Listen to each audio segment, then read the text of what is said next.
മലയാളം മാത്രം കൊണ്ട് കിട്ടില്ല എന്ന് ചോദിച്ചാൽ കിട്ടുമായിരിക്കാം. എന്നാലും തർജ്ജിമകൾ വരുമ്പോഴുള്ള മിസ്റ്റേക്കുകൾ പരമാവധി ഒഴിവാക്കാനാണ് ഞാൻ ഇംഗ്ലീഷ് കൂടെ നിങ്ങൾ പരമാവധി ശ്രദ്ധ കൊടുക്കണമെന്ന് പറയാൻ കാരണം. ഓക്കെ, ഇന്ത്യയുടെ വടക്കൻ സമതലങ്ങളെക്കാൾ ഉത്തരപർവ്വത മേഖലകളെക്കാൾ പ്രായം കൂടുതലുള്ള ഓൾഡസ്റ്റ് റേഞ്ചാണ് അതുകൊണ്ട് പെനിൻസുലാർ പീഠഭൂമി.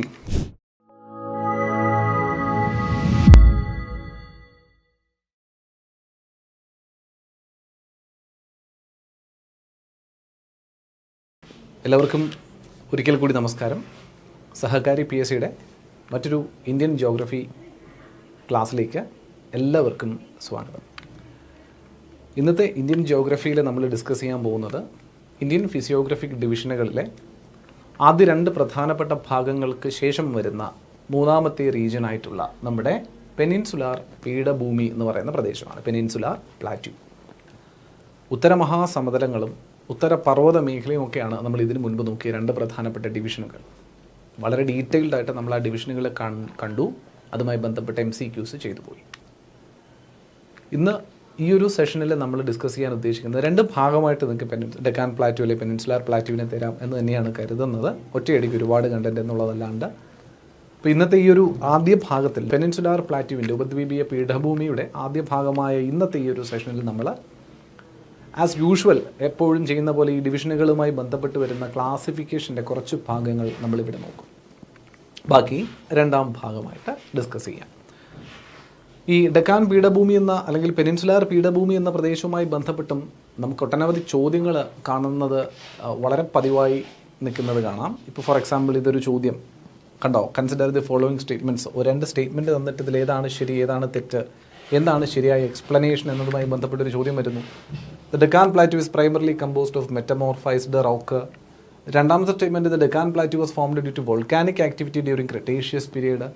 അപ്പോൾ ഈ സ്റ്റേറ്റ്മെൻറ്റുകൾ പരസ്പരം അങ്ങോട്ടും ഇങ്ങോട്ടും വിരോധാഭാസമാണ്. ശരിക്കും പറഞ്ഞാൽ വിരുദ്ധ സ്റ്റേറ്റ്മെൻറ്റുകളാണെന്ന് പറയാൻ പറ്റും. ഇപ്പോൾ ഇവിടെ തന്നെ എഴുതിയിരിക്കുന്ന peninsular plateau is A table and composed of old crystalline igneous and metamorphic rocks എന്നാണ് കിടന്നിരിക്കുന്നത്. അതായത് ഇഗ്നിയസും മെറ്റാമോർഫിക്കും റോക്കുകളുടെ കൂട്ടത്തിൽ വരുന്നൊരു പ്രദേശമാണ് നമ്മുടെ ഡെക്കാൻ പീഠഭൂമി, ഡെക്കാൻ പ്ലാറ്റ്യൂ എന്ന് പറയുന്നുണ്ട്. അപ്പോൾ it is composed of metamorphosed rock എന്ന് പറഞ്ഞാൽ അതിന് നമുക്ക് തെറ്റു പറയാൻ സാധിക്കില്ല. കാരണം മെറ്റമോർഫിക്കും ഉണ്ട്, എന്നാൽ പ്രധാനമായിട്ടും ആരാണ് ഇഗ്നിയസ് റോക്കാണ് എന്നുള്ളത് കൂടി അറിഞ്ഞിരിക്കുക. It was formed due to the breaking and drifting of the Gondwana land and thus making it a part of the oldest land mass. വളരെയധികം പഴക്കം ചെന്നൊരു ലാൻഡ് മാസാക്കി മാറ്റിയിരിക്കുന്ന പ്രദേശവുമാണ് എന്നാണ്.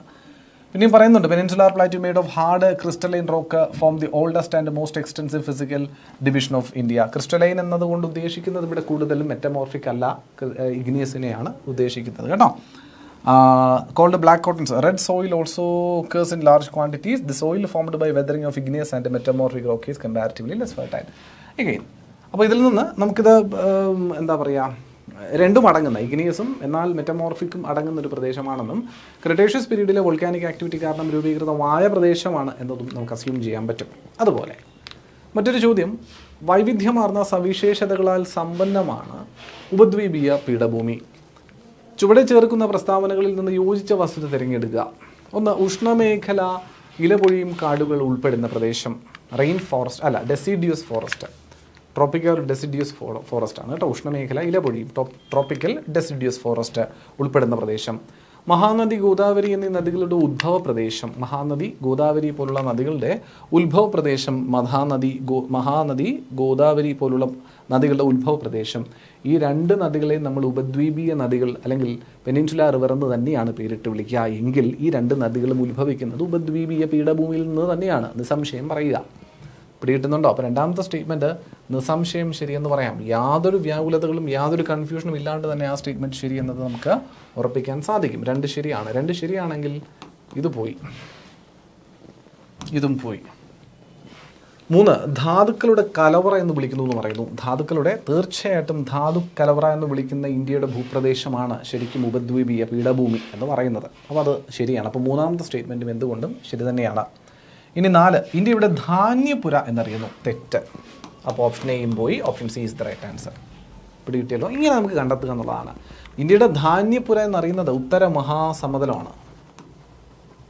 ഉത്തര മഹാസമതലമാണ്, ശരിയല്ലേ? Northern planes. നോർത്തേൺ പ്ലെയിൻസിനെ നമ്മൾ എന്ത് വിളിക്കുന്നത്? ധാന്യപുര അല്ലെങ്കിൽ ധാന്യപുര, ഇന്ത്യയുടെ ധാന്യപുര, ധാന്യക്കലവറ എന്നൊക്കെ വിളിക്കണമെന്നുണ്ടെങ്കിൽ അത് നോർത്തേൺ പ്ലെയിൻസിനെയാണ് വിളിക്കുന്നത്, ഉത്തരമഹാസമതലത്തെയാണ് വിളിക്കുന്നത്. ആരെയല്ല? ഉപദ്വീപീയ പീഠഭൂമിയെ അല്ല. അപ്പോൾ ഇത്തരത്തിലുള്ള ചോദ്യങ്ങൾ ധാരാളം നമ്മൾ ഈ പ്രദേശവുമായി ബന്ധപ്പെട്ട് കാണുന്നുണ്ട്. ഉദാഹരണത്തിന് മറ്റൊരു ചോദ്യം, ഉപദ്വീപീയ പീഠഭൂമിയിലെ പരൽ രൂപ ശിലാപാളിയിലും ഉയരം കുറഞ്ഞ കുന്നുകളിലുമാണ് ധാതു വിഭവങ്ങൾ ഏറെയും കേന്ദ്രീകരിച്ചിരിക്കുന്നത്. ഈ മേഖലകളുമായി ബന്ധപ്പെട്ട് തന്നിരിക്കുന്ന പ്രസ്താവനകളിൽ തെറ്റായത് തിരഞ്ഞെടുക്കുക. അപ്പോൾ പരൽ രൂപ ശിലാപാളിയിലും പിന്നെ ഉയരം കുറഞ്ഞ കുന്നുകളിലുമാണ് ഏറ്റവും അധികം ധാതു വിഭവങ്ങൾ എന്താ പറയുക കേന്ദ്രീകരിച്ചിരിക്കുന്നത് എന്നാണ് പറയുന്നത്. അപ്പോൾ അതുമായി ബന്ധപ്പെട്ട് തന്നിരിക്കുന്ന സ്റ്റേറ്റ്മെൻറ്റുകൾ ഏതൊക്കെ ശരിയെന്നാണ് ചോദിക്കും. 1, ഛോട്ടാ നാഗ്പൂർ പ്രദേശം ഇന്ത്യയിലെ ഏറ്റവും സമ്പന്നമായ ധാതു കലവറയാണ്. ധാരാളം ലോഹ അലോഹ ധാതുക്കളാൽ സമൃദ്ധമാണ്. ഉപദ്വീപീയ പീഠഭൂമിയെ വടക്കു കിഴക്കൻ പീഠഭൂമി പ്രദേശം, മധ്യമേഖല തുടങ്ങി വിവിധ ഭാഗങ്ങളായി തിരിച്ചിരിക്കുന്നു. എക്കൽ വിശറികളാൽ സമ്പന്നമാണ് ഇവിടം എന്ന് പറയുന്നുണ്ട്. അപ്പോൾ ഇതിൽ തെറ്റായത് തിരഞ്ഞെടുക്കുക എന്നാണ് ചോദിച്ചിരിക്കുന്നത്. തെറ്റായത് ഏറ്റവും അവസാനത്തെ സ്റ്റേറ്റ്മെൻറ്റായ ഓപ്ഷൻ ഡി ആണ്. കാരണം എക്കൽ വിശറികളിൽ അധികമായും കാണാൻ സാധിക്കുന്നത് സമതല പ്രദേശങ്ങളിൽ അല്ലെങ്കിൽ പർവ്വതത്തിൻ്റെ ചുവടുകളിലാണ്. ഈ പ്രദേശവുമായി ബന്ധപ്പെട്ട് നമുക്ക് കാണാൻ സാധിക്കുന്ന പർവ്വതം ഹിമാലയ പർവ്വതങ്ങൾ തൊട്ട് മുകളിൽ നോർത്തേൺ മൗണ്ടൻസ് എന്ന് പറയുന്ന ഭാഗത്തുണ്ട് ഉത്തരപർവ്വത മേഖല. ആ ഉത്തരപർവ്വത മേഖലയുടെ താഴ്വശങ്ങളിലായി സമതല പ്രദേശങ്ങൾ തുടങ്ങുന്ന ഭാഗങ്ങളിലായി നമുക്ക് എക്കൽ വിശറികളെ ധാരാളമായി കാണാൻ സാധിക്കും. എന്നാൽ പീഠഭൂമിയിൽ അത് കാണുക അസാധ്യമാണ്. അത്ര പ്രോമിനൻ്റ് ആയിട്ടുള്ള നദികൾ വന്ന് ഇറങ്ങുന്ന സ്ഥലമല്ല പീഠഭൂമി. പീഠഭൂമിയിൽ നിന്ന് നദികൾ ഒറിജിനേറ്റ് ചെയ്യുന്നുണ്ട്, നദികൾ ഉത്ഭവിക്കുന്നുണ്ട്, ഒഴുകി പോകുന്നുണ്ട് കടലിലേക്ക്. അതുകൊണ്ട് ഇവിടെ എക്കൽ വിശറികൾ കാണുന്ന പ്രദേശമല്ല എന്നതാണ് വാസ്തവം, അല്ലേ? അപ്പോൾ അത്തരത്തിൽ നമുക്ക് ഉപദ്വീപീയ പീഠഭൂമി അനുസൃതമായ ചോദ്യങ്ങൾ ധാരാളം PSC പരീക്ഷകളിൽ ആവർത്തിക്കപ്പെട്ട് ചോദിച്ചിരിക്കുന്നത് കാണാൻ സാധിക്കും. അപ്പോൾ നമ്മളിവിടെ കണ്ട ചോദ്യങ്ങളുമായി ബന്ധപ്പെട്ട് വരുന്ന വിശേഷങ്ങളെ നമ്മളൊന്ന് പഠിച്ച് മനസ്സിലാക്കി വെച്ചാൽ തന്നെ ഇതിൽ നിന്നും ചോദിക്കാൻ സാധ്യതയുള്ള ഏതൊരു ചോദ്യത്തെയും നമുക്ക് ഈസി ആയിട്ട് കയ്യിലെടുക്കാൻ സാധിക്കുന്നതേ ഉള്ളൂ. വളരെ എളുപ്പമാണ് താരതമ്യേന ഈ ഉപദ്വീപീയ പീഠഭൂമി എന്ന് പറയുന്നത്. വളരെ എളുപ്പമെന്ന് പറയുമ്പോൾ കുറച്ച് കാര്യങ്ങൾ പഠിക്കാനുണ്ട്, കുറച്ച് വാക്കുകൾ നമ്മുടെ മനസ്സിലേക്ക് എത്തിക്കാനുണ്ട്. മലയാളം പദത്തിനേക്കാൾ കൂടുതൽ ഡിഗ്രി ലെവൽ എക്സാമിനേഷന് വീണ്ടും ഞാൻ ഓർമ്മപ്പെടുത്തുന്നത് നിങ്ങൾ ഇംഗ്ലീഷ് തന്നെ കൂടുതൽ ശ്രദ്ധ കൊടുക്കണം. ഡിഗ്രി ലെവൽ പരീക്ഷ എഴുതുന്ന കുട്ടികൾക്ക് മലയാളം നിർബന്ധം എന്ന് പറയാം. മലയാളത്തിലും കൂടി എഴുതാൻ പറ്റും, പക്ഷേ കൂടുതലും മലയാളം തർജ്ജിമയായിട്ടാണ് വരിക. തെറ്റുപറ്റുന്നതിനുള്ള സാധ്യതകൾ കൂടുതലാണ് ചോദ്യത്തിൽ. നിങ്ങൾക്ക് ആ മലയാളം വായിച്ച് തെറ്റുപറ്റിയെന്ന് കരുതി PSCനെ കുറ്റം പറയാൻ പറ്റില്ല. PSC ഡിഗ്രി ലെവൽ ക്വസ്റ്റ്യൻസ് ഇറക്കുന്നത് ഇംഗ്ലീഷ് എന്ന പ്രാഥമിക മാധ്യമത്തിൽ തന്നെയാണെന്ന് തിരിച്ചറിഞ്ഞുകൊള്ളണം. അതുകൊണ്ട് മലയാളത്തിലേ ഞാൻ പഠിക്കൂ എന്ന എന്താ പറയുക ദൃഢനിശ്ചയമുള്ള കുട്ടികളുണ്ടെങ്കിൽ ദയവേത് നിങ്ങൾ ഇംഗ്ലീഷും കൂടി ഒന്ന് കരസ്ഥമാക്കാൻ അല്ലെങ്കിൽ എന്താ പറയുക നിങ്ങളുടെ കൈക്കുള്ളിലേക്ക് എടുക്കാനായിട്ടുള്ള ശ്രമം നടത്തണം.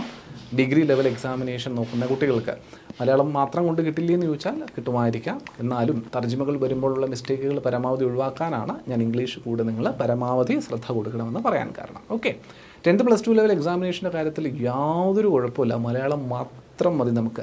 അവിടെ തർജ്ജിമ എന്ന് പറയാനില്ലല്ലോ. ചോദ്യപേപ്പറിൻ്റെ പ്രാഥമികമായിട്ടുള്ള language, primary language of the question paper എന്ന് പറയുന്നത് തന്നെ മലയാളമാണ്. അപ്പോൾ അവിടെ തെറ്റുകുറ്റങ്ങൾ വന്നാൽ പോലും നമുക്കതിനെ ചാലഞ്ച് ചെയ്യാനുള്ള ഓപ്ഷൻ ഉണ്ട്. ഇവിടെ അതില്ല. ഇവിടെ പ്രാഥമിക ലാംഗ്വേജ് ഇംഗ്ലീഷ് ആണെന്ന് പറഞ്ഞിട്ടുണ്ട്. അപ്പോൾ അതുകൊണ്ടാണ് ഈ ഡിഗ്രി ലെവൽ പരീക്ഷ പഠിക്കുന്ന കുട്ടി കൂടുതലും ഇംഗ്ലീഷിൽ തന്നെ പഠിക്കാനായിട്ട് നിങ്ങൾക്ക് അതിനുള്ള നിങ്ങൾ പഠിച്ചു വന്നതിൽ നിങ്ങളുടെ ശീലത്തിൽ അത് ഉണ്ടായിരുന്നില്ല, പഠിക്കുന്നതിന് ബുദ്ധിമുട്ട് തോന്നുന്നെങ്കിൽ ഇപ്പോൾ അത് പഠിച്ചെടുക്കാനായിട്ട് പരമാവധി ശ്രമിക്കണം. നമുക്കത് ഡിമാൻഡ് ചെയ്യുന്നുണ്ട്, നമുക്ക് ആവശ്യമുണ്ട്. Okay, so let's move on to the peninsular plateau. അപ്പോൾ എന്താണ് ഈ പെനിൻസുലാർ പ്ലാറ്റ്യൂ എന്നതിനെ പറ്റിയിട്ട് വിശദാംശമായിട്ട് അല്ലെങ്കിൽ വിശദീകരിച്ച് നമുക്കൊന്ന് പഠിക്കാൻ ശ്രമിക്കാം. ഇന്ത്യയുടെ ഏറ്റവും വടക്കൻ പ്രദേശങ്ങൾ പഠിച്ചു. അതിനുശേഷം വരുന്ന ഉത്തര മഹാസമതലം എന്ന് പറയുന്ന ഈ ഒരു റീജിയൻ നമ്മൾ പഠിച്ചു. ഓക്കെ, ഉത്തര മഹാസമതലം എന്ന് പറയുന്ന ഈ ഒരു റീജിയൻ നമ്മൾ പഠിച്ചു. അപ്പോൾ ഈ ഉത്തര മഹാസമതലം എന്ന് പറഞ്ഞ് കിടക്കുന്ന ഈ ഒരു റീജിയന് ഫർദർ സൗത്ത് വേർഡായിട്ട് ഇന്ത്യയിൽ ഉയർന്നു നിൽക്കുന്ന ഒരു ലാൻഡ് ഫോം ഉണ്ട്, ഒരു ടേബിൾ ടോപ്പ് ലാൻഡ് ഫോം. അതായത് ഈ പ്രദേശം മറ്റ് പ്രദേശങ്ങളെ അപേക്ഷിച്ച്, ഈ സമതല പ്രദേശങ്ങളെ അപേക്ഷിച്ച് നോക്കുമ്പോൾ ഉയരം കൂടുതലായിരിക്കും. പക്ഷേ ഉയരം കൂടുതൽ, സമതല പ്രദേശത്തേക്കാൾ ഉയരം കൂടി നിൽക്കുന്ന സ്ഥലങ്ങളെ നമ്മൾ പർവ്വതങ്ങളെന്ന് പറഞ്ഞാണ് പഠിച്ചിരിക്കുന്നത് നമ്മുടെ ഉത്തരപർവ്വത മേഖലയിലൊക്കെ.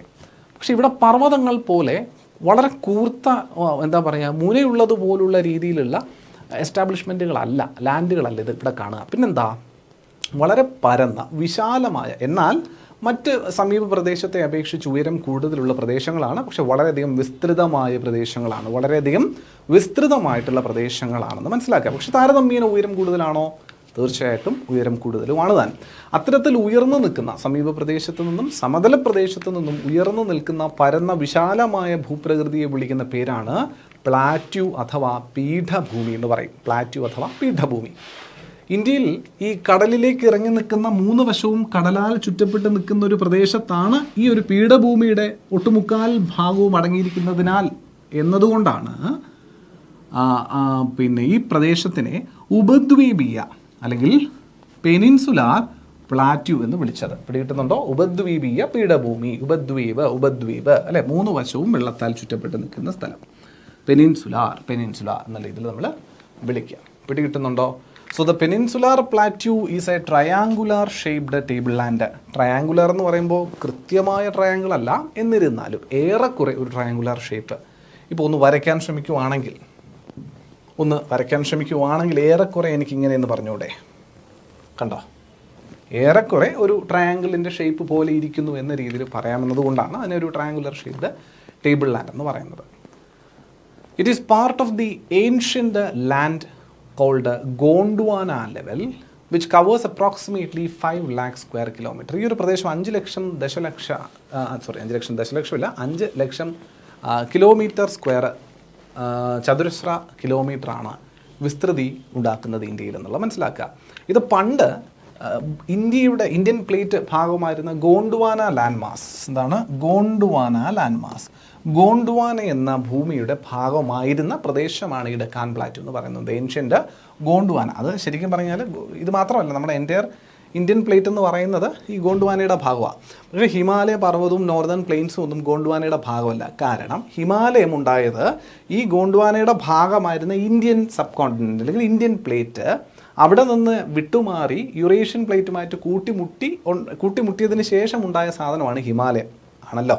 അപ്പം അതുകൊണ്ട് ഹിമാലയം എന്തിൻ്റെ ഭാഗമായിരുന്നില്ല? ഗോണ്ട്വാനയുടെ ഭാഗമല്ല. 1. 2, ഇത്തരത്തിൽ കൂട്ടിമുട്ടൽ വഴി ഉണ്ടായ ഹിമാലയ പർവ്വതത്തിൽ നിന്ന് ഒറിജിനേറ്റ് ചെയ്തു വരുന്ന നദികളായ സിന്ധു, ഗംഗ, ബ്രഹ്മപുത്ര എന്നിവയിൽ നിന്ന് അല്ലെങ്കിൽ എന്നിവയുടെ നിക്ഷേപം മൂലം രൂപം കൊണ്ടിരിക്കുന്ന സമതലമാണല്ലോ ഉത്തരമഹാസമതലം.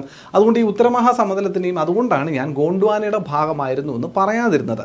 എന്നാൽ ഈവൻ പൂർണ്ണമായും ആരുടെ ഭാഗം എന്ന് പറയാം എനിക്ക് ഉറപ്പായും ഗോണ്ട്വാന ലാൻഡ്മാസിൻ്റെ ഭാഗമായിരുന്നു എന്ന് എനിക്ക് തീർച്ചയായിട്ടും പറയാൻ സാധിക്കും. ഇന്ത്യൻ പ്ലേറ്റ് എന്ന ഒരു മൂവ്മെൻറ്റ് നടക്കുന്ന സമയത്തെ ഇങ്ങനെയൊരു പീഠഭൂമി എന്ന ലാൻഡ് ഫോം മറ്റൊന്നിൻ്റെയും ഭാഗമല്ലാണ്ട് തന്നെ നിലനിന്നിരുന്നതായിരുന്നു. ആയതിനാൽ തന്നെ ഗോണ്ട്വാന ലാൻഡ്മാസിൻ്റെ കാലഘട്ടത്തിൽ ഏറ്റവും പഴക്കം ചെന്ന സാഹചര്യത്തിൽ ഇന്ത്യയിൽ നമുക്ക് ഇന്നും കാണാൻ പറ്റുന്ന പ്രദേശമാണ് ഇന്ത്യയുടെ ഈ ഒരു പീഠഭൂമി എന്ന് പറയുന്നത്. ഇന്ത്യയുടെ വടക്കൻ സമതലങ്ങളേക്കാൾ ഉത്തരപർവ്വത മേഖലകളേക്കാൾ പ്രായം കൂടുതലുള്ള ഓൾഡസ്റ്റ് റേഞ്ചാണ് അതുകൊണ്ട് പെനിൻസുലാർ പീഠഭൂമി. ഓർത്തു വച്ചേക്കണം, ഇന്ത്യയിലെ ഉത്തരമഹാസമതലത്തെക്കാളും ഉത്തരപർവ്വത മേഖലയെക്കാളും ഒക്കെ പഴക്കം ചെന്ന ഫിസിയോഗ്രഫി ഭൂപ്രകൃതിയാണ് ഇന്ത്യയുടെ പെനിൻസുലാർ പീഠഭൂമി, ഉപദ്വീപീയ പീഠഭൂമി, പെനിൻസുലാർ പ്ലാറ്റ്യൂ എന്ന് പറയുന്നത്. ക്ലിയർ ആവുന്നുണ്ടോ മക്കളെ? റൈറ്റ്. പിന്നെ it is spread over the States of Gujarat, Maharashtra, പിന്നെ ബീഹാർ, കർണാടക, ആന്ധ്രാപ്രദേശ്, പിന്നെ തമിഴ്നാടിൻ്റെ പ്രദേശമുണ്ട്, കുറച്ചൊക്കെ ഒഡീഷയുടെ പ്രദേശമുണ്ട്. അങ്ങനെ ഇതിൽ കൂടുതൽ ഈ പറഞ്ഞിരിക്കുന്ന സംസ്ഥാനങ്ങളിൽ കൂടുതൽ വരുന്നുണ്ട്. അപ്പോൾ എന്തായാലും ഡെക്കാൻ പ്ലാറ്റ്യൂവിൻ്റെ സംസ്ഥാന സവിശേഷതകളൊന്നും ചോദിക്കാനുള്ള സാധ്യതയില്ല. ഡെക്കാൻ പ്ലാറ്റ്യൂ വന്നിരിക്കുന്ന പ്രദേശങ്ങൾ നോക്കിയ മക്കളെ, ഇതാണ് നമ്മുടെ ഡെക്കാൻ പ്ലാറ്റ്യൂ എന്ന് പറയുന്നത്. അപ്പോൾ ഇതിൽ ഒരുപാട് ഡെക്കാൻ പ്ലാറ്റ്യൂവിനെ നമ്മൾ ബേസിക്കലി ചില ഡിവിഷനുകളൊക്കെ ആയിട്ട് ഡിവൈഡ് ചെയ്യുകയും അതിൽ ആ ഡിവിഷനുകളെയാണ് കൂടുതൽ വിശദീകരിച്ച് നമ്മൾ പഠിക്കാനായിട്ട് ഇന്നത്തെ ക്ലാസ്സിൽ ശ്രമിക്കുകയും ചെയ്യും. അതിലൊരു പർട്ടിക്കുലർ ഡിവിഷനായിരിക്കും കൂടുതൽ ശ്രദ്ധ കൊടുത്ത് നമ്മൾ ഇന്ന് നോക്കുക എന്നുള്ളതാണ്. അപ്പോൾ ഇതിൽ ഈ പെനിൻസുലാർ പ്ലാറ്റ്യൂ അല്ലെങ്കിൽ ഉപദ്വീപീയ പീഠഭൂമി എന്ന് പറഞ്ഞിരിക്കുന്ന ഈ ഒരു റീജിയനകത്ത് ശരിക്കും പീഠഭൂമി എന്ന് പറയുന്നത് തന്നെ എലിവേറ്റഡ് ലാൻഡ് മാസാണ്.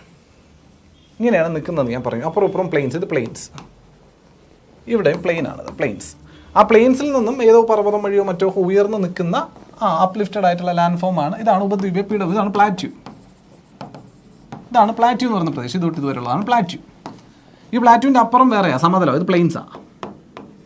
ഇത് പ്ലെയിനാണ്, ഇപ്പുറത്തും പ്ലെയിനാണ്. അപ്പോൾ അങ്ങേ അറ്റത്ത് ബേ ഓഫ് ബംഗാളും ഇപ്പുറത്ത് ഇവിടെ തൊട്ട് ഇങ്ങോട്ട് ആരായിരിക്കും? അറബിക്കടലുമായിരിക്കും കേട്ടോ, ഇങ്ങോട്ട് അറബിക്കടലുമായിരിക്കും. അപ്പോൾ ഇതാണ് ഒരു പ്ലാറ്റ്യൂവിൻ്റേതായ രീതിയിലുള്ളൊരു രൂപം നമ്മൾ കാണുക. അപ്പോൾ ഈ പ്ലാറ്റ്യൂവിൽ ഇങ്ങനെ കംപ്ലീറ്റ്ലി ഫ്ലാറ്റായിട്ട് കിടക്കും എന്ന് ഞാൻ പറയുമ്പോൾ ബഹുഭൂരിഭാഗം വരുന്ന പ്രദേശത്തും ഈ ഫ്ലാറ്റ്നെസ് ഉണ്ട് എങ്കിലും ഇവർ നിരപ്പ് പിടിച്ച് സ്കെയിൽ പിടിച്ച മാതിരി ഫ്ലാറ്റ് അല്ല. ഒരാൾ ലെവൽ ചെയ്തിട്ടൊരു ഭൂമി പോലെ ഫ്ലാറ്റ് അല്ല, അതിലും അണ്ടുലേഷൻസ് ഉണ്ട്, ഏറ്റക്കുറച്ചിലുകളുണ്ട്. അതിൻ്റെ ഉപരിതലത്തിലും ഏറ്റക്കുറച്ചിലുകളോ അണ്ടുലേഷൻസോ ഒക്കെ തന്നെ ഉണ്ട് താനും. അതിനോടൊപ്പം തന്നെ ഇതിൽ ചെറുതായിട്ട് ഉയർന്നു നിൽക്കുന്ന പർവ്വത മേഖലകളും കാണാൻ സാധിക്കുകയും ചെയ്യും കേട്ടോ. ഇതിനകത്ത് തന്നെ കുറച്ചൊക്കെ ഉയർന്നു നിൽക്കുന്ന പർവ്വത മേഖലകളും കാണാൻ സാധിക്കുകയും ചെയ്യും. ആ പർവ്വത മേഖലകൾ എന്ന പോലെ ഈ പ്ലാറ്റുവിൽ ഉയർന്നു നിൽക്കുന്ന സ്ഥലങ്ങളെയാണ് നിങ്ങളിവിടെ ഈ കാണുന്നതൊക്കെ. ഈ Rajmahal hills, Maikala hills, Mahadeo hills, Vindhya Satpura ranges, Aravalli hills, Kaimur hills എന്നൊക്കെ പറയുന്നതൊക്കെ ഇത്തരത്തിൽ എന്താ പറയുക, മൈക്കല, യെസ് പറഞ്ഞുവല്ലോ, ഇത്തരത്തിൽ ഉയർന്നു നിൽക്കുന്ന ഈ പ്ലാറ്റ്യൂവിൻ്റെ ഭാഗമായോ പ്ലാറ്റ്യൂവിൻ്റെ അഗ്രങ്ങളിലോ ഒക്കെ ആയിട്ട് കാണുന്ന പർവ്വതനിരകളാണ്. ഈ പറയുന്ന പർവ്വത നിരകളിൽ നിന്നാണ് ഈ പെനിൻസുലാർ പ്ലാറ്റ്യൂവിലൂടെ ഒഴുകുന്ന നദികളെല്ലാം തന്നെയും ഉത്ഭവിക്കുന്നത്. ലോജിക്കലല്ലേ? അങ്ങ് ഉത്തര മഹാസമതലത്തിലൂടെ ഒഴുകുന്ന നദികളെല്ലാം ഒറിജിനേറ്റ് ചെയ്യുന്നത് അങ്ങ് ഹിമാലയത്തിൽ നിന്നാണെന്ന് പറഞ്ഞു. സമാനമായ രീതിയിൽ ഈ പീഠഭൂമിയിലൂടെ ഒഴുകുന്ന നദികളെല്ലാം ഉപദ്വീപീയ നദികൾ എന്ന് നമ്മൾ വിളിക്കുന്ന ആ നദികളെല്ലാം തന്നെയും ഒറിജിനേറ്റ് ചെയ്യുന്നതും ഇതേ ഉപദ്വീപീയ പ്രദേശങ്ങളിൽ നിന്നായിരിക്കണം. അതിനർത്ഥം ഉപദ്വീപീയ പ്രദേശങ്ങളിൽ ഉയരം കൂടിയ സ്ഥലങ്ങളുണ്ട് എന്ന് തന്നെയാണ്. ആ ഉയരം കൂടിയ സ്ഥലങ്ങളാണ് ഇത്തരത്തിലുള്ള പർവ്വതങ്ങളായിട്ട് നമ്മൾ കാണുന്നത്. അവിടെ നിന്ന് നദികൾ ഉത്ഭവിക്കുകയും ഈ പറയുന്ന ഇന്ത്യയിൽ അങ്ങോട്ടും ഇങ്ങോട്ടും കിഴക്കോട്ടും പടിഞ്ഞാറോട്ടും എന്ന രീതിയിൽ നാനാ ദിശകളിലും ഒഴുകുകയും ചെയ്യുന്നുണ്ട് എന്നുള്ളതും വാസ്തവമാണ്. എന്നാലും കൂടുതൽ നദികളും ഒഴുകുന്നത് കിഴക്കോട്ടെന്ന രീതിയിൽ ഈസ്റ്റ് വേർഡ് ഫ്ലോയിങ് ആണ്. അതിൽ ബഹുഭൂരിഭാഗം വരുന്ന നദികളും എന്നത് വാസ്തവമാണ്. എന്നിരുന്നാലും അതേപ്പറ്റിയൊക്കെ നമുക്ക് പോകെ പതിയെ പഠിക്കാം. അപ്പോൾ അങ്ങനെയുള്ള പ്രദേശമാണ് ഈ ഉപദ്വീപീയ പീഠഭൂമി എന്ന് പറയുന്നത്. ഇതൊന്ന് ക്ലിയർ ചെയ്തിട്ട് ഇതേ പറ്റിയിട്ടുള്ള ഒരു എന്താ പറയുക ബൗണ്ടറീസ് ഒന്ന് മനസ്സിലാക്കാൻ ശ്രമിക്കാം. നോർത്ത് വെസ്റ്റ് ഡൽഹി റിഡ്ജ് എന്ന ആരവല്ലി നിരയുടെ എക്സ്റ്റൻഷൻ, അല്ലെങ്കിൽ ആരവല്ലി നിര എന്ന് തന്നെ പറയാം. ഏതൊക്കെയാണ് മക്കളെ? ഒന്ന് നോർത്ത് വെസ്റ്റ് എക്സ്റ്റൻഷൻ എന്ന് പറയുന്ന ബൗണ്ടറി എന്ന് പറയുന്നത് ഒന്നുകിൽ ഡൽഹി റിഡ്ജ് എന്ന് പറയാം, അല്ലെങ്കിൽ ആരവല്ലി എന്ന് തന്നെ പറയാം. ഇതിൽ ഏതാണ് ഓപ്ഷൻ ഉള്ളത് അതിനനുസരിച്ച് നിങ്ങൾ കണക്ട് ചെയ്യാം. ഈസ്റ്റേൺ പോർഷൻസിൽ വരുമ്പോൾ, ഈസ്റ്റേൺ എന്ന് പറയുമ്പോൾ കിഴക്കാണ്, കിഴക്കൻ പോർഷനിൽ വരുമ്പോൾ ശരിക്കും പറഞ്ഞാൽ രാജ്മഹൽ ഹിൽസ് എന്ന് പറയുന്നത് ഒരു ചെറിയ പോർഷൻ മാത്രമേ ആവുന്നുള്ളൂ. നമ്മൾ അല്ലാണ്ട് പറയുകയും ചെയ്യുന്നുണ്ട്. ഇതിപ്പോൾ ടോട്ടൽ പെനിൻസുലാർ പീഠഭൂമിയുടേതെന്നുള്ള രീതിയിലുള്ള ബൗണ്ടറി പോലെ കൺസിഡർ ചെയ്താൽ മതി. നമ്മൾ ഡെക്കാൻ പ്ലാറ്റ്യൂ എന്നത് പഠിക്കുമ്പോൾ കുറച്ചുകൂടി വ്യക്തമായിട്ടുള്ള ബൗണ്ടറികൾ അവിടെയും പറയും. ശരിക്കും ഈ ഈസ്റ്റേൺ ഘട്ട്സ് എന്ന് പറഞ്ഞ് നിൽക്കുന്ന പർവ്വതനിര ഡെക്കാൻ പ്ലാറ്റ്യൂവിൻ്റെ ഈസ്റ്റേൺ അതിർത്തിയായിട്ട് നമ്മൾ പറയാറുണ്ട്. അതുപോലെ വെസ്റ്റേൺ അതിർത്തിയിൽ നമ്മൾ ഗിർ റേഞ്ചസ് പറയുന്നുണ്ട്. സദേൺ അതിർത്തി എന്ന് പറയുമ്പോൾ ഇവിടെയാണ് വരിക കാർഡമം ഹിൽസ്, നമ്മൾ ഏലമല എന്ന് പറയും. കേരളത്തിൻ്റെയൊക്കെ ഭാഗമായിട്ട്, പശ്ചിമഘട്ടത്തിൻ്റെയൊക്കെ ഭാഗമായിട്ട് നിൽക്കുന്ന കാർഡമം ഹിൽസ് എന്ന രീതിയിൽ നമുക്ക് മനസ്സിലാക്കാം. ഈ peninsular India is at an average altitude of 600 to 900 meters above mean sea level. പറഞ്ഞല്ലോ, മറ്റ് പ്രദേശങ്ങളിൽ നിന്ന് ഉയർന്നു നിൽക്കുന്ന സ്ഥലമാണ് ഈ പീഠഭൂമി എന്ന് പറയുന്നത്. എത്രത്തോളം ഉയർച്ചയുണ്ട് എന്ന ചോദ്യത്തിന് മറുപടിയാണ് 600 മുതൽ 900 മീറ്റർ വരെ സമീപ പ്രദേശങ്ങളിൽ നിന്ന് ഉയർന്നു നിൽക്കുന്ന മേഖലയാണ് ഈ പെനിൻസുലാർ പീഠഭൂമി എന്ന് പറയുന്നത്. The name is based on the fact that this division holds the major share of the peninsular India. Peninsular ഇന്ത്യയുടെ പ്രധാന പോർഷനും ഈ ഒരു പ്ലാറ്റ്യൂവിൻ്റെ ഭാഗങ്ങളിലായി നിലനിൽക്കുന്നു എന്നുള്ളത് കൊണ്ട് തന്നെയാണ് അതിനെ പെനിൻസുലാർ പ്ലാറ്റ്യൂ എന്ന് തന്നെ വിളിക്കുന്നത് എന്ന് പറഞ്ഞതാണ്. നേരത്തെയും സൂചിപ്പിച്ച കാര്യമാണ്. The peninsular plateau is one of the oldest landforms in the world. ഞാൻ നേരത്തെ സൂചിപ്പിച്ചതിനകത്തുണ്ടല്ലോ, ഗോണ്ട്വാന ലാൻഡ്മാസിൻ്റെ ഭാഗമായിട്ട് ഇന്ത്യൻ പ്ലേറ്റ് അവിടെ നിന്ന് വിട്ടുമാറി വരുമ്പോഴേ ഈ പറയുന്ന പ്ലാറ്റ്യൂ എന്ന ഫോർമേഷൻ ഇന്ത്യയിലുണ്ട്, അല്ലെങ്കിൽ ഈ പറയുന്ന പ്ലേറ്റിലുണ്ട്, ഇന്ത്യൻ പ്ലേറ്റിൽ കാണാൻ സാധിച്ചിട്ടുണ്ട്. പിന്നീടാണ് ഇവിടെ വന്ന് ഹിമാലയം ഉണ്ടാകുന്നതും സമതല പ്രദേശങ്ങൾ ഉണ്ടാകുന്നതും ഒക്കെ തന്നെ അല്ലേ. അപ്പം അതുകൊണ്ട് ലോകത്തിൽ തന്നെ ഏറ്റവും പഴക്കം ചെന്ന ലാൻഡ് ഫോമുകളിൽ ഇന്നും ആൾട്ടർ ചെയ്യാതെ ആൾട്ടറൊക്കെ ചെയ്യുന്നുണ്ട്, കാണാൻ പറ്റുന്ന, ഡിമാർക്കേറ്റ് ചെയ്യാൻ പറ്റുന്ന ലാൻഡ് ഫോമുകളിൽ ഒന്നാണ് ഈ ഉപദ്വീപീയ പീഠഭൂമി അല്ലെങ്കിൽ പെനിൻസുലാർ പ്ലാറ്റ്യൂ എന്ന് പറയുന്നതെന്ന് നമുക്കൊന്ന് മനസ്സിലാക്കാൻ ശ്രമിക്കാം. The peninsular plateau lies south of the north Indian plain, bordered by the Western Ghats in the west and the Eastern Ghats in the east. ഇതാണ് ഞാൻ നേരത്തെ സൂചിപ്പിച്ച അതിർത്തികളെ. നേരത്തെ പറഞ്ഞതിന് അതിപ്പോൾ ഏതാണോ ഓപ്ഷനിലുള്ളത് അതിനനുസരിച്ച് കൊടുക്കാൻ വേണ്ടിയാണ് ഞാൻ രണ്ടും തന്നത്. എസെൻഷ്യലി നമ്മുടെ ഈ പ്ലാറ്റ്യൂവിൽ ഡെക്കാൻ പ്ലാറ്റ്യൂ വരുമ്പോഴാണ് കുറച്ചുകൂടി അതിന് വസ്തുത വരിക. ഈ ഈസ്റ്റേൺ സൈഡിൽ വരുന്നത് ഈസ്റ്റേൺ ഘട്ട്സും വെസ്റ്റേൺ സൈഡിൽ വരുന്നത് വെസ്റ്റേൺ ഘട്ട്സുമാണ് അതിർത്തി എന്ന രീതിയിൽ പറയാം നമുക്ക്. പെനിൻസുലാർ പ്ലാറ്റ്യൂവിൻ്റെ കാര്യത്തിലും പറയാം. കുറച്ചുകൂടി ക്ലിയർ ആയിട്ട് പറയുന്നതും കുറച്ചുകൂടി അക്യുറേറ്റ് ആകുന്നതും അത് ഡെക്കാൻ പ്ലാറ്റ്യൂവിൻ്റെ കാര്യത്തിലാണെന്ന് മാത്രമേ ഉള്ളൂ. പക്ഷേ പെനിൻസുലാർ പീഠഭൂമിയുടെ കാര്യത്തിലും ഈ അതിർത്തിയുടെ കാര്യം പറയാം, കുഴപ്പമൊന്നുമില്ല. ഈസ്റ്റേൺ സൈഡിൽ ഈസ്റ്റേൺ ഘട്ട്സ്, വെസ്റ്റേൺ സൈഡിൽ വെസ്റ്റേൺ ഘട്ട്സ് എന്ന രീതിയിൽ അല്ലേ. എസെൻഷ്യലി അങ്ങനെയല്ലേ നിൽക്കുന്നത്. ഇത്രയും വരുന്നുണ്ട്. മറ്റേ രാജ്മഹൽ ഹിൽസൊക്കെ കുറച്ച് ഇത്രയേ ഉള്ളൂ. ഓക്കെ, അതുകൊണ്ടാണ് ഞാൻ ഇത് പറഞ്ഞത്. കുറച്ചുകൂടി അപ്പോൾ ഇതിലേതാണ് ഓപ്ഷനിൽ തരിക? രാജ്മഹൽ ഹിൽസ് തരികയാണെങ്കിൽ അത് കൊടുക്കുക, ഈസ്റ്റേൺ ഗട്ട്സ് തരികയാണെങ്കിൽ ഈസ്റ്റേൺ ഗട്ട്സ് കൊടുക്കുക. ഓക്കെ, അങ്ങനെ കൊടുക്കുക. ഗിർ റേഞ്ച് തരികയാണെങ്കിൽ അങ്ങനെ കൊടുക്കുക, വെസ്റ്റേൺ ഗട്ട്സ് തരികയാണെങ്കിൽ വെസ്റ്റേൺ ഗട്ട്സ് കൊടുക്കുക. So depends upon the option നമ്മൾ ഏതാണ് ഏറ്റവും അക്യുറേറ്റ് ആയിട്ടുള്ള ഉത്തരം അത് മനസ്സിലാക്കി കൊടുക്കുകയാണ് ചെയ്യേണ്ടത്. Okay, moving on. This landform extending over 16 lakh square kilometer in area can be generally classified into two based on its location. ഒന്ന്, the Deccan Plateau. രണ്ട്, the Central Highlands. ഏതൊക്കെയാണ് മക്കളെ? ഒന്ന്, the Deccan Plateau. രണ്ട്, the Central Highlands. അപ്പോൾ ഇതാണ് നമ്മുടെ രണ്ട് പ്രധാനപ്പെട്ട ഡിവിഷൻസ്. രണ്ട് പ്രധാനപ്പെട്ട ഡിവിഷൻസ് ഏതൊക്കെയാണ്? ഒന്ന് ഡെക്കാൻ പ്ലാറ്റ്യൂവും സെൻട്രൽ ഹൈലാൻഡ്സും. ഡെക്കാൻ പ്ലാറ്റ്യൂവും സെൻട്രൽ ഹൈലാൻഡ്സും എന്നുള്ളത് ഓർത്തിരിക്കുക. ഇന്നത്തെ ഈ ഒരു സെഷൻ നമുക്കിവിടെ വൈൻഡപ്പ് ചെയ്യാം. MCQ ഡിസ്കഷനുമായി നമുക്ക് അടുത്ത ഉടനെ തന്നെ കാണാം. Thank you so much.